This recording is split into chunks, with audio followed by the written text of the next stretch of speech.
नमस्कार दोस्तों, horror hike के आज के एपिसोड में आप सभी लोगों का स्वागत करता हूं। चलिए आज की कहानी की शुरुआत करते हैं। ये कहानी मुकेश के साथ घटी हुई एक सच्ची घटना पर आधारित है, क्योंकि इस घटना के बाद मुकेश की पूरी ज़िंदगी पूरी तरह से बदल गई थी। इस घटना का असर मुकेश पर इतना ज़्यादा पड़ा था कि अगर वह इसे याद भी कर लेता है तो गहरे सदमे में खो जाता है।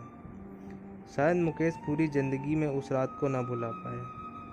चलिए आगे की कहानी शुरू से शुरू करते हैं।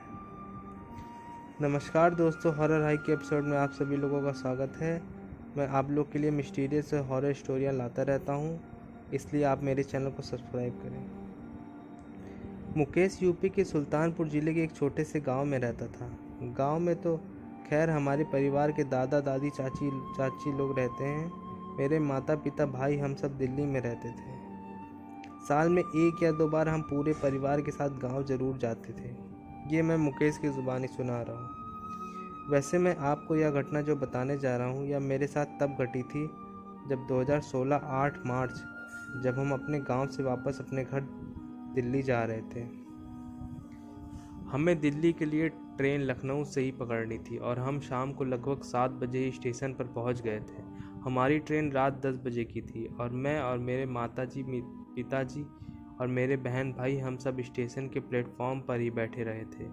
हम लोगों ने वहीं खाना वगैरह सब खाया और ट्रेन का इंतज़ार ही कर रहे थे। मैं प्लेटफॉर्म पर इधर उधर घूम रहा था। मैंने देखा एक लड़की प्लेटफॉर्म की बेंच पर अकेले बैठी हुई थी। वो मुझे ही देख रही थी। उसको देखकर मुझे बड़ा अजीब लग रहा था, पर मैंने इस बात पर ज़्यादा कोई ध्यान नहीं दिया और जहाँ मेरे घर के सभी लोग बैठे थे उसी तरफ मैं जाने लगा।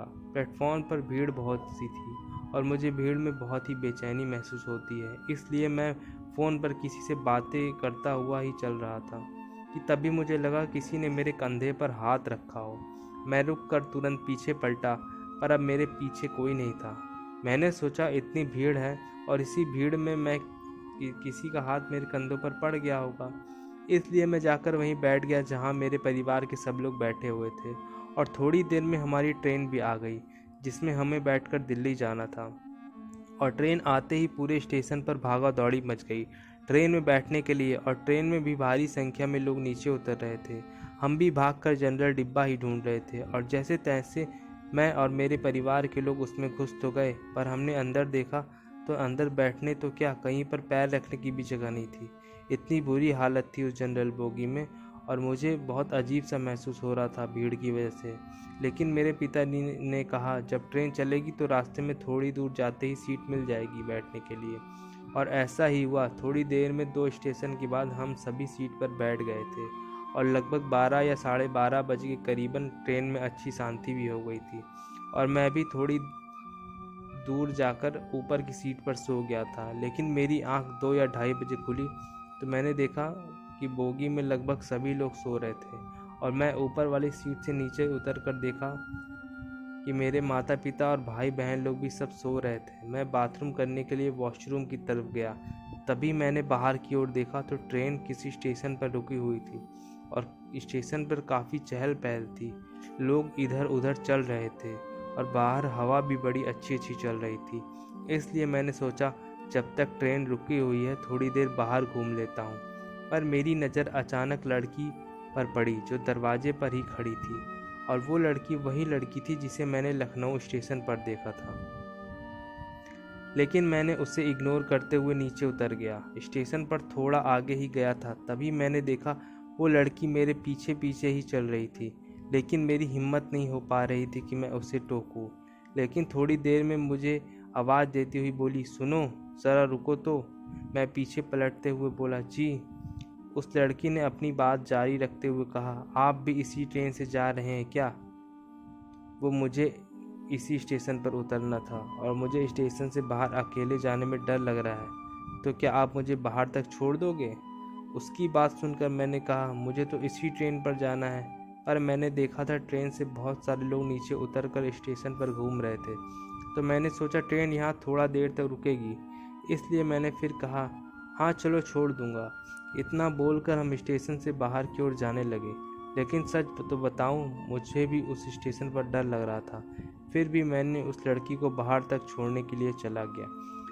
मैं यही सोच रहा था कि चलो इसी बहाने इससे दोस्ती भी हो जाएगी, क्योंकि इसको मैंने लखनऊ स्टेशन पर जब देखा था तभी से यह मुझे बहुत अच्छी लग रही थी। मैं आगे आगे चल रहा था, वो मेरे पीछे थी। हम थोड़ा सा ही आगे गए होंगे तभी उस लड़की ने मेरे कंधे पर हाथ रख दिया। पर मुझे उस समय समझ नहीं आ रहा था कि मैं क्या रिएक्ट करूं। लेकिन जैसे मैंने पीछे मुड़कर उसके चेहरे की तरफ देखा तो मेरे हाथ और पैर कांपने लगे। मेरी रगों में चलता खून मानो जम सा गया हो। और फिर एकदम से मेरी चीख निकल गई, क्योंकि मैंने देखा कि उस लड़की का चेहरा बिल्कुल खून से लाल था। आंखें दोनों बाहर लटकी हुई थी और एक आधा कटा हुआ हाथ, उसके पूरे शरीर से खून ही खून बह रहा था। लेकिन उसको देखने के बाद मेरी बस चीख ही निकल गई थी। और उसके बाद मेरा गला तुरंत ही बैठ गया, क्योंकि उस लड़की ने मेरे गले पर अपने नुकीले नाखून घुसा दिए थे। और मैंने देखा वो स्टेशन जहाँ अभी इतनी चहल पहल थी और लोग इधर उधर चल रहे थे, अब वो सब जैसे गायब से हो गए थे। अब स्टेशन बिल्कुल सुनसान हो गया था। चारों तरफ सिर्फ और सिर्फ अंधेरा ही था।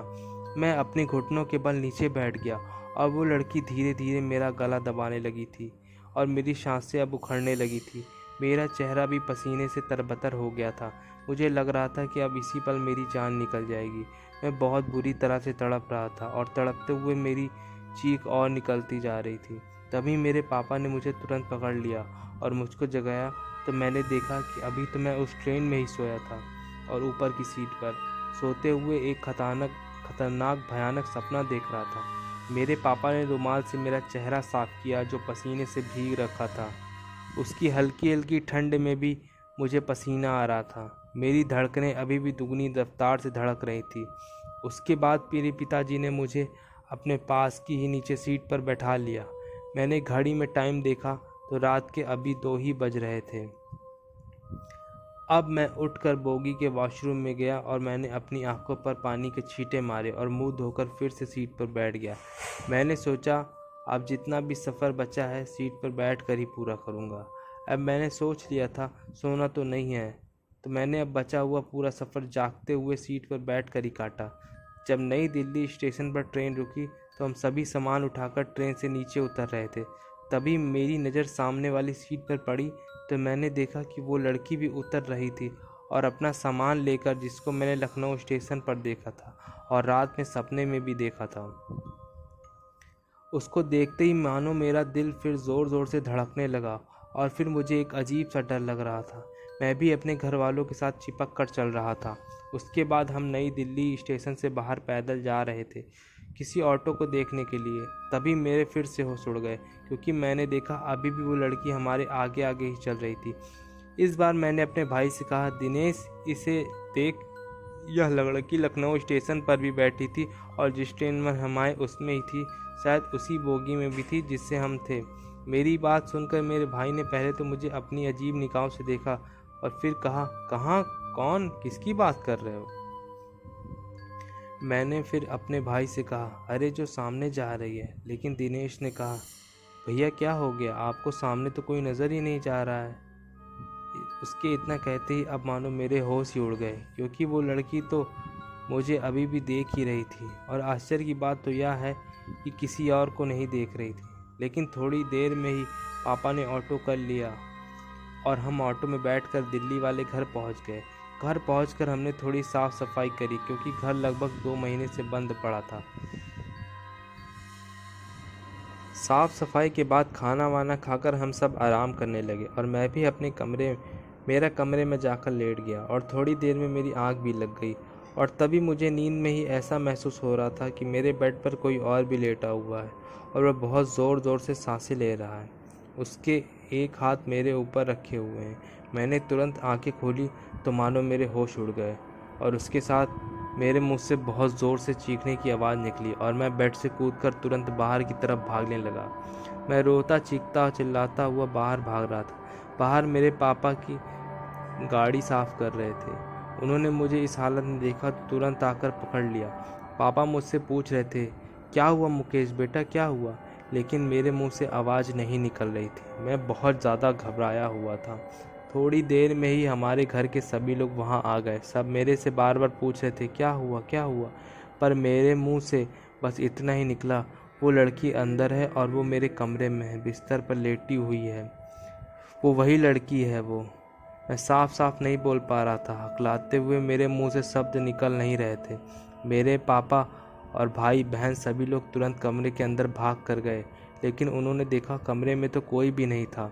कमरा तो पूरी तरह से खाली पड़ा हुआ था। सबने इधर उधर भी देखा, लेकिन कोई नहीं था और ना ही कोई बाहर भी जा सकता था, क्योंकि घर की चारों तरफ बाउंड्री लगी हुई थी और गेट बंद था। मेरे पापा ने फिर से कहा, बेटा कोई भी तो नहीं है, कहीं तुमने शायद कोई सपना फिर से देखा होगा। रात में भी डर गए थे। इतना लंबा सफ़र करके आए हैं, हम सब लोग सब थक गए हैं, इसलिए तुम्हें कोई वहम हुआ है।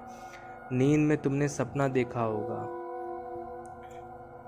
मम्मी पापा भाई बहन सब यही कह रहे थे कि मुकेश तुमने कोई सपना ही देखा होगा। सब लोग थोड़ी देर में इधर उधर तो चले गए, लेकिन मैं अभी भी बहुत दहशत में था, क्योंकि मुझे पता था मैंने अभी तो कोई सपना नहीं देखा है, क्योंकि यह सपना तो हो नहीं सकता कि जब मैं बेड से नीचे कूदा तभी मैंने वो देखा लड़की बेड पर लेटी हुई थी, जो पहले लखनऊ स्टेशन पर मिली थी। फिर ट्रेन में मैंने सपना देखा, और जब हम दिल्ली स्टेशन पर उतरे तभी भी वो लड़की ट्रेन से नहीं उतरी थी। आश्चर्य की बात तो यह थी कि वो लड़की मेरे सिवा किसी को दिख नहीं रही थी। यही सब सोचते विचारते दहशत के साए में पूरा दिन खत्म हो गया था। और रात को जब सब लोग खाना खाया और अपने कमरे में सोने को चले गए और मैं भी अपने कमरे में चला गया, मैंने कमरे का दरवाज़ा बंद करा और बेड पर लेटा हुआ ही था। कमरे में लाइट भी चल रही थी। मैं अपने फ़ोन में कुछ काम कर रहा था। लगभग 1 घंटे बाद यानी 11:30 बज रहा होगा। तब मैंने सोचा अब लाइट बंद करके सो जाता हूँ। मैं बेड से उठा और लाइट बंद करने के लिए गया। तभी मैंने सुना कि कोई कमरे में खिड़की बजा रहा है। खिड़की बजाने की आवाज़ बहुत ज़ोर ज़ोर से आ रही थी। मैंने तुरंत खिड़की की तरफ देखा तो फिर मेरे होश उड़ गए। मेरे रगों में चलता खून जम सा गया। तभी मेरी एक चीखने की आवाज़ निकली, क्योंकि मैंने देखा वही लड़की खिड़की बजा रही थी। वो अपने एक हाथ से, और उसका एक हाथ कटा हुआ था। चेहरा बिल्कुल कट रखा था और खून खून था पूरे चेहरे पर। बाल आगे को बिखरे हुए थे। मेरी नज़र उस पर ही थी और मेरे हाथ में मोबाइल फ़ोन भी था। मैंने तुरंत अपने पापा को फ़ोन करा और कहा, पापा मुझे डर लग रहा है, और वो बाहर आ गई है। अब वो मेरे कमरे से बाहर खड़ी है। मैंने इतना ही बोला था और मेरे पापा ने भी देरी नहीं लगाई और तुरंत मेरे कमरे में आकर बोले, खोलो दरवाज़ा मुकेश।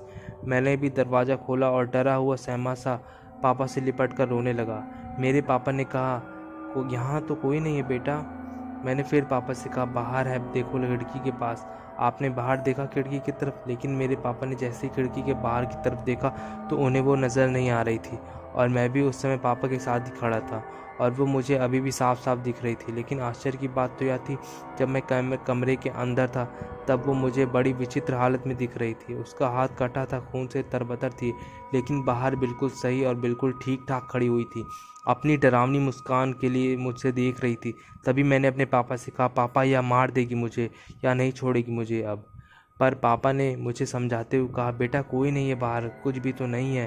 पापा लाइट जलाकर देख रहे थे, लेकिन पापा को आसपास कोई नहीं दिख रहा था। उसके बाद पापा मुझे अपने साथ नीचे बरामदे में ले गए।